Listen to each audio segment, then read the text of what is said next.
Paulo, apóstolo, não da parte dos homens, nem por homem algum, mas por Jesus Cristo, e por Deus Pai, que o ressuscitou dentre os mortos, e todos os irmãos que estão comigo, as igrejas de Galácia. Graça e paz da parte de Deus, Deus Pai, e do nosso Senhor Jesus Cristo, o qual se deu a si mesmo por nossos pecados, para nos livrar do presente século mau, segundo a vontade de Deus, nosso Pai, ao qual seja dada a glória para todos sempre. Amém. Maravilho-me de que tão depressa passasseis daquele que vos chamou a graça de Cristo para outro evangelho, o qual não é outro, mas há alguns que vos inquietam e querem transtornar o evangelho de Cristo. Mas, ainda que nós mesmos ou um anjo do céu vos anuncie outro evangelho, além do que já vos tenho anunciado, seja anátema. Assim como já vos dissemos, agora de novo também vos digo: se alguém vos anunciar outro evangelho além do que já recebestes, seja anátema. Porque persuado eu agora a homens ou a Deus? Ou procuro agradar a homens? Se estivesse ainda agradando aos homens, não seria servo de Cristo.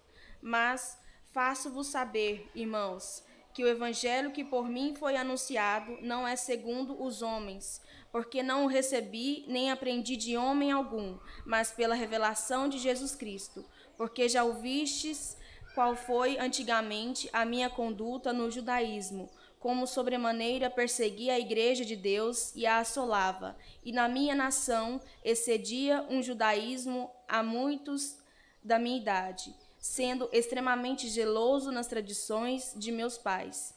Mas quando aprouve a Deus, que desde o ventre de minha mãe me separou e me chamou pela sua graça, revelar seu Filho em mim, para que o pregasse entre os gentios, não consultei a carne nem o sangue, nem tornei a Jerusalém, a ter com os que já antes de mim eram apóstolos, mas parti para a Arábia e voltei outra vez a Damasco.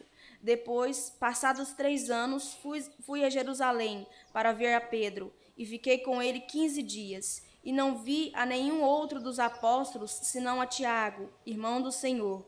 Ora, acerca do que vos escrevo, eis que diante de Deus certifico que não minto. Depois fui para as partes da Síria e da Cilícia, e não era conhecido de vista das igrejas da Judéia, que estavam em Cristo.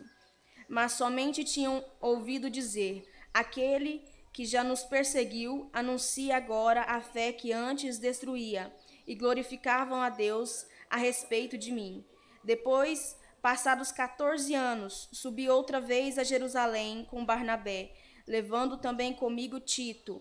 E subi por uma revelação, e eles expus o evangelho, que prego entre os gentios, e particularmente aos que estavam em estima, para que de maneira alguma não corresse ou não tivesse corrido em vão. Mas nem ainda Tito, que estava comigo, sendo grego, foi constrangido a circuncidar-se, e isso por causa dos falsos irmãos que se intrometeram e secretamente entraram a espiar a nossa liberdade, que temos em Cristo Jesus, para nos porem em servidão, aos quais nem ainda por uma hora cedemos com sujeição, para que a verdade do Evangelho permanecesse entre vós. E quando aqueles que pareciam ser alguma coisa, quais tenham sido noutro tempo, não se me dá. Deus não aceita a aparência do homem. Esses, digo, que pareciam ser alguma coisa, nada me comunicaram. Antes, pelo contrário, quando viram que o evangelho da incircuncisão me estava confiado, como a Pedro o da circuncisão, porque aquele que operou eficazmente em Pedro para o apóstolo da circuncisão, esse operou também em mim com eficácia para com os gentios. E conhecendo Tiago, Cefas e João, que eram considerados como as colunas, a graça que me havia sido dada, deram-nos a destras, em comunhão comigo e com Barnabé, para que nós fôssemos aos gentios e eles à circuncisão, recomendando-nos somente que nos lembrássemos dos pobres, o que também procurei fazer com diligência. E chegando Pedro a Antioquia, que resisti na cara, porque era repreensível, porque antes que alguns tivessem chegado da parte de Tiago, comia com os gentios, mas depois que chegaram, se foi retirando e se apartou deles, temendo os que eram da circuncisão. E os outros judeus também dissimulavam contra ele, de maneira que até Barnabé se deixou levar pela sua dissimulação. Mas, quando vi que não andavam bem e diretamente conforme a verdade do Evangelho, disse a Pedro, na presença de todos: se tu, sendo judeus, vive com os gentios e não como judeus, por que obrigas os gentios a viverem como judeus? Nós somos judeus por natureza, e não pecadores entre os judeus, os gentios, sabendo que o homem não é justificado pelas obras da lei, mas pela fé em Jesus Cristo. Temos também crido em Jesus Cristo para sermos justificados pela fé em Cristo, e não pelas obras da lei, porquanto, pelas obras da lei, nenhuma carne será justificada. Pois, se nós, que procuramos ser justificados em Cristo, nós mesmos também somos achados pecadores. É porventura Cristo ministro do pecado? De maneira nenhuma, porque se torno a edificar aquilo que destruí, constituo-me a mim mesmo transgressor, porque eu, pela lei, estou morto para a lei, para viver para Deus. Já estou crucificado com Cristo, e vivo não mais eu, mas Cristo vive em mim. E a vida que agora vivo na carne, vivo-a pela fé do Filho de Deus, o qual me amou e se entregou a si mesmo por mim. Não aniquilo a graça de Deus, porque se a justiça provém da lei, segue-se que Cristo morreu debalde. Ó insensatos Gálatas, quem vos fascinou para não obedecerdes à verdade, a vós, perante os olhos de quem Jesus Cristo foi evidenciado, crucificado entre vós? Só quisera saber isso de vós. Recebestes o Espírito pelas obras da lei ou pela pregação da fé? Sois vós tão insensatos que, tendo começado pelo Espírito, acabeis agora pela carne? Será que em vão que tenhais padecido tanto? Se é que isso também foi em vão. Aquele, pois, que vos dá o Espírito e que opera maravilhas entre vós, o faz pelas obras da lei ou pela pregação da fé? Assim como Abraão creu em Deus, e isso lhe foi imputado com justiça. Sabei, pois, que os que são da fé são filhos de Abraão. Ora, tendo a Escritura previsto que Deus havia de justificar pela fé os gentios, anunciou primeiro o Evangelho a Abraão, dizendo: todas as nações serão benditas em ti, de sorte que todos os que são da fé são benditos como crente Abraão. Todos aqueles, pois, que são das obras da lei, estão debaixo da maldição, porque está escrito: maldito todo aquele que não permanecer em todas as coisas que estão escritas no livro da lei, para fazê-las. E é evidente que pela lei ninguém será justificado diante de Deus, porque o justo viverá pela fé. Ora, a lei não é da fé, mas o homem que fizer essas coisas, por elas viverá. Cristo nos resgatou da maldição da lei, fazendo-se maldição por nós, porque está escrito: maldito todo aquele que for pendurado no madeiro, para que a bênção de Abraão chegasse aos gentios por Jesus Cristo, e para que pela fé nós recebamos a promessa do Espírito. Irmãos, como homem falo, se a aliança de um homem for confirmada, ninguém a anula nem a acrescenta. Ora, as promessas foram feitas a Abraão e a sua descendência. Não diz, e as descendências, como falando de muitas, mas como de uma só, e a tua descendência, que é Cristo. Mas digo que, tendo sido a aliança anteriormente confirmada por Deus em Cristo, a lei, que veio 430 anos depois, não invalida de forma a abolir a promessa, porque se a herança provém da lei, já não provém da promessa, mas Deus, pela promessa, a deu gratuitamente a Abraão. Logo, para que é a lei? Foi ordenada por causa das transgressões, até que viesse a posteridade a quem a promessa tinha sido feita. E foi posta pelos anjos na mão de um medianeiro. Ora, o medianeiro não o é de um só, mas Deus é um. Logo, a lei é contra as promessas de Deus? De nenhuma sorte.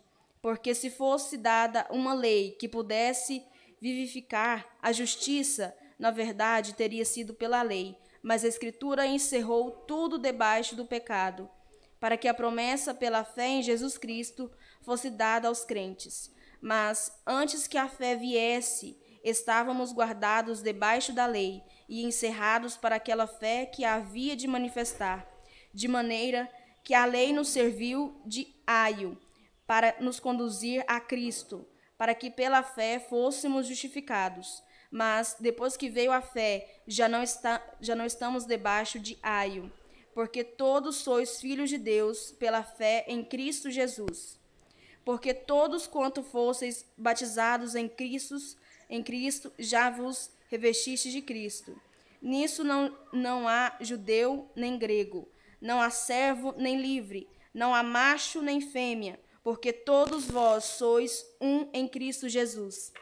E se sois de Cristo, então sois descendência de Abraão e herdeiros conforme a promessa. Digo, pois, que todo o tempo que o herdeiro é menino, em nada difere do servo, ainda que seja senhor de tudo, mas está debaixo de tutores e curadores até ao tempo determinado pelo Pai.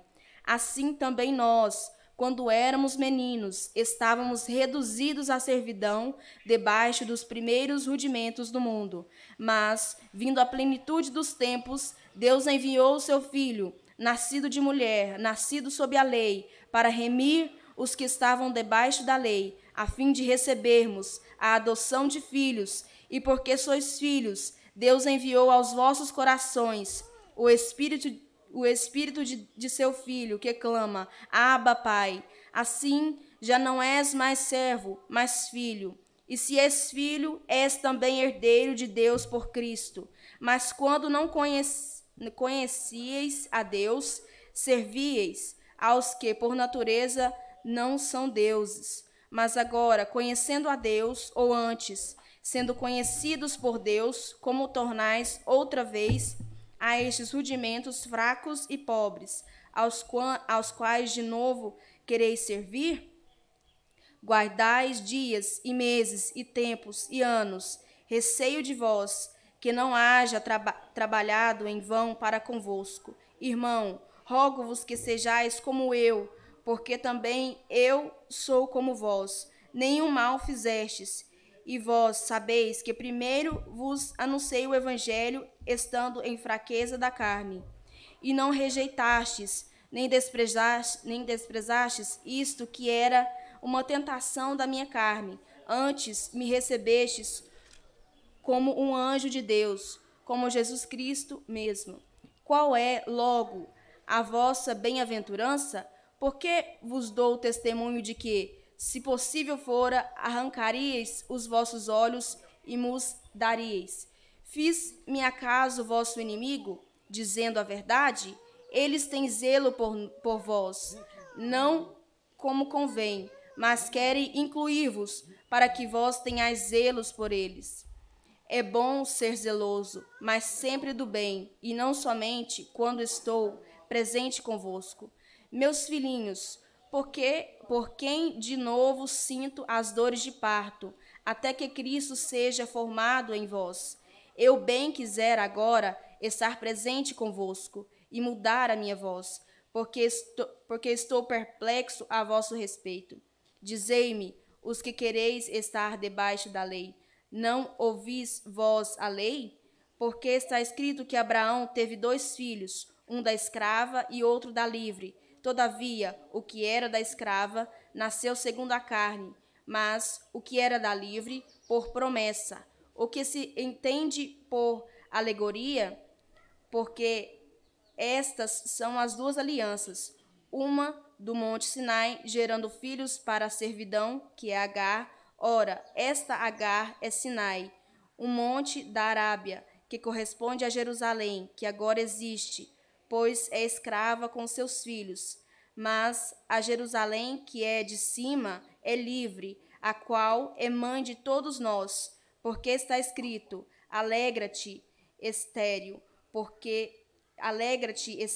que não dás à luz, esforça-te e clama, tu que não estás de parto, porque os filhos da solitária são mais dos que os da que tem marido.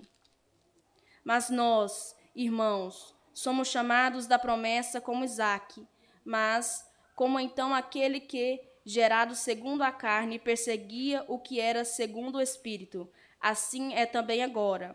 Mas que diz a Escritura? Lança fora a escrava e seu filho, porque de modo algum o filho da escrava herdará com o filho da livre, de maneira que, irmãos, somos filhos não da escrava, mas da livre.